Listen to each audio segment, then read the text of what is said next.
Iran, Israel और US का war शुरू होकर तकरीबन 25 दिन कंप्लीट हो चुके हैं। 25 दिन मतलब आज तक इसका कुछ भी नतीजा नहीं निकला। मतलब कोई भी ना झुकने को तैयार है और ना ही बातचीत को। तो चलिए जानते हैं कि 25 दिन के बाद क्या हालात है और 26वें दिन पे क्या होने वाला है। और इम्पोर्टेंट ये कि अमेरिका यहाँ पे कैसे फंस गया, स्पेशली डोनाल्ड ट्रंप। क्यों बोल रहा हूँ डोनाल्ड ट्रंप? मतलब ट्रंप की हालत ऐसे हो गई है ना, जैसे बोलते हैं ना, खाया पिया कुछ नहीं, गिलास तोड़ा बाराना। तो ऐसे ही हो गए। मतलब अरबों करोड़ खर्च कर चुके हैं अमेरिका ने इस वॉर में, लेकिन फायदा अभी तक अमेरिका को कुछ भी नहीं हुआ है। मतलब कुछ भी नहीं हुआ है। क्यों ये मैं बोलता हूँ? क्योंकि देखो, ईरान को बातचीत के लिए बुलाना चाहते हैं अमेरिका, लेकिन ईरान बातचीत के लिए आने के लिए तैयार नहीं है। उसका रीज़न ये है, लास्ट ईयर भी आपने देखा होगा तकरीबन 12 दिन की जंग चली थी इजराइल और ईरान में। उसके बाद अमेरिका ने B2 बॉम्बर से हमला कर दिया था ईरान पे। तो उसके बाद बातचीत पे हो गई थी ख़त्म। और ईरान ने भी कतर पे मिसाइल दागे थे। सिर्फ 12 दिन की जंग चली थी, लेकिन इस बार तब भी बातचीत चल रही थी और अमेरिका ने वॉर कर दिया। और इस बार भी ऐसे ही हुआ था। तकरीबन 3 मीटिंग हो चुकी थी। आपको याद होगा अयतुल्लाह खमेनी साहब को जब अटैक किया 28 फेब को, यानी सैटरडे था उस दिन। फ्राइडे के दिन मीटिंग हुई थी अमेरिका और ईरान की। और तीसरी मीटिंग थी वो। फिर चौथी मीटिंग के लिए भी डेट फिक्स कर दिए थे, 2 तारीख या 3 तारीख, यानी मंडे या ट्यूसडे तक फिक्स किए थे, मार्च 2 तारीख या 3 तारीख को। लेकिन 27 फ्राइडे को बातचीत हुई और 28 को अमेरिका ने अटैक कर दिया। तो इसी वजह से ईरान अमेरिका पे और ट्रम्प की बात पे भरोसा नहीं करा। अरे ट्रम्प की बात पे ईरान तो दूर की बात है, खुद अमेरिका के लोग भरोसा नहीं कर रहे अभी। क्योंकि ट्रम्प अभी एक बात बोलते हैं, 1 घंटे बाद और बात बोलते हैं, सुबह एक बात बोलते हैं और शाम में एक बात बोलते हैं। तो इसी की वजह से ईरान अमेरिका की बात पे भरोसा नहीं कर रहा है और बातचीत की टेबल पे जाने से मना कर रहा है। और अगर बातचीत की टेबल पे जाना भी चाहता है तो वो अपनी कंडीशन पे, या अमेरिका की कंडीशंस पे नहीं। तो देखो, अमेरिका ने वॉर इस वजह से किया था ताकि वहां पे परमाणु बम ना बन पाए।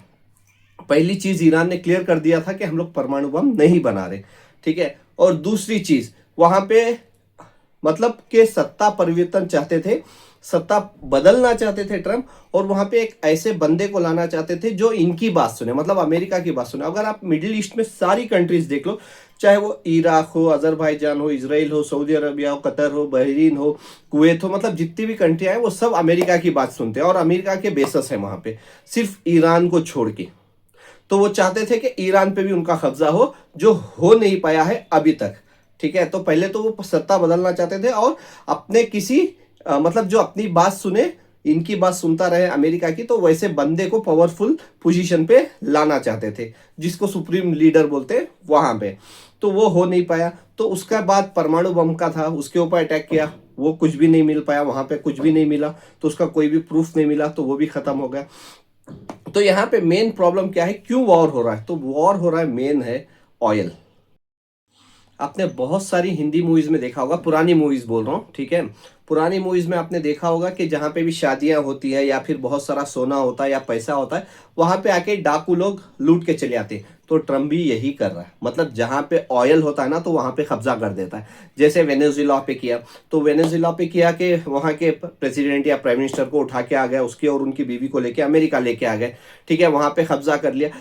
आपको पता है कि वेनेजुएला में तकरीबन वर्ल्ड का 18 से 19% ऑयल निकलता है वेनेजुएला पे। 18 से 19% ऑयल निकलता है। और ईरान की अगर मैं बात करूं, ईरान में तकरीबन 12 से 13% ऑयल निकलता है पूरे वर्ल्ड का। तो अगर दोनों मिला लो ना, तकरीबन 32 से 31 से 32% ऑयल दोनों कंट्री से निकलता है, एक ईरान से और एक वेनेजुएला से। और खुद का तेल अमेरिका के पास भी है। अगर वो मिला लो ना, तकरीबन 40%, वर्ल्ड का 40% तेल सिर्फ अमेरिका के कंट्रोल में आ जाएगा। सिर्फ सोच के देखो, 40% तेल अगर एक कंट्री के कंट्रोल में आ गया तो वो पूरी दुनिया को नचा देगा। और स्पेशली अमेरिका नचाना चाहता है चीन को। इंडिया वाले तो वैसे भी नाच ही रहे। अभी वो चाइना को नचाना चाहता है, क्योंकि चाइना का पूरा तेल, कच्चा तेल आता है पूरा ईरान से ही ज्यादा आता है, और स्टेट ऑफ हॉर्मुज से। तो वो कंट्रोल चाहता है अमेरिका। तो अगर जस्ट इमेजिन करो, 40% तेल ट्रम्प के हवाले हो गया, पूरे वर्ल्ड का एक हो गया। और मिडिल ईस्ट की जितनी भी कंट्रियां, चाहे वो इसराइल हो, सऊदी अरबिया हो, कतर हो, बहरीन हो, कुवैत हो, ये यूएई हो, सब कंट्रियों पे राज चलता है ट्रम्प का, ठीक है। और नाटोस की यानी यूरोप कंट्रीज पे भी कंट्रोल चलता है अमेरिका का। तो सोच के देख लो, अगर ये सब कंट्रियां अमेरिका के इशारे पे नाचने लगेगी तो इंडिया, चीन और रशिया को तो ये तो नचा के छोड़ देंगे। तो इंपॉर्टेंट ये है, मेन गेम ही चल रहा है यहाँ पे तेल के कब्जे का, लेकिन अभी तक पॉसिबल हुआ नहीं और वो शायद होगा भी नहीं, ठीक है। और बचा straight of Hormuz. Straight of Hormuz अगर बाई चांस अमेरिका कब्जा कर लेता है ईरान पे, ठीक है, तो स्ट्रेट ऑफ हॉर्मुज पे ये सोच के देखो, जब पूरा कंट्रोल अगर अमेरिका के हाथ आ गया तो वहां पे आने जाने वाले शिप जो सिर्फ ऑयल या गैस के ही नहीं है, इंपोर्ट एक्सपोर्ट भी बहुत सारा होता है। यूएई से चीन को ले लो, ऑस्ट्रेलिया ले लो, न्यूजीलैंड ले लो, इंडिया ले लो, मतलब जितने भी इधर पे जापान की कंट्रीज है उस साइड पे सब आता है स्ट्रेट ऑफ हॉर्मुज से।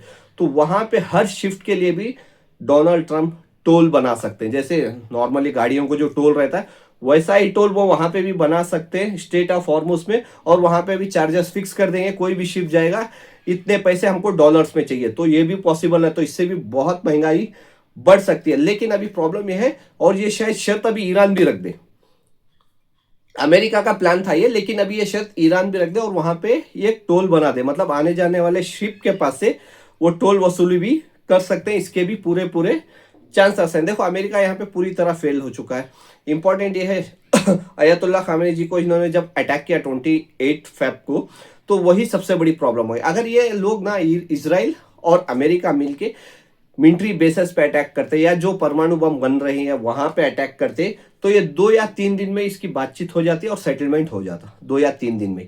लेकिन इन्होंने सुप्रीम लीडर को मार दिया और वहां के स्कूल के बच्चों को, तकरीबन 165 से ज्यादा बच्चों को शहीद कर दिया।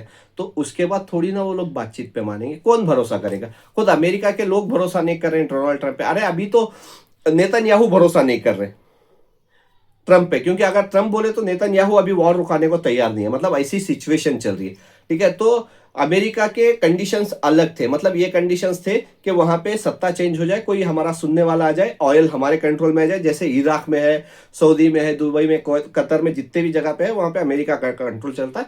तो वही कंट्रोल वो ईरान में भी चाहते थे, जो हुआ नहीं, ठीक है। तो अमेरिका के ये टारगेट्स थे जो एक भी सफल हुआ नहीं है।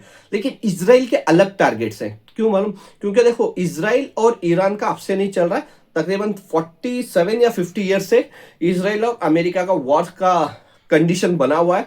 और अगर नेतन्याहू की जहां तक मैं बात करूं, नेतन्याहू जो इसराइल के प्राइम मिनिस्टर हैं या प्रेसिडेंट हैं जो भी हैं, तो नेतन्याहू की अगर मैं बात करूं, नेतन्याहू की एक मैं पुरानी वीडियो देखा, ये बोलते हैं कि ईरान 3 महीने में या 6 महीने में परमाणु बम बना लेगा। लेकिन ये है ही नहीं, मतलब वो बना ही नहीं रहे।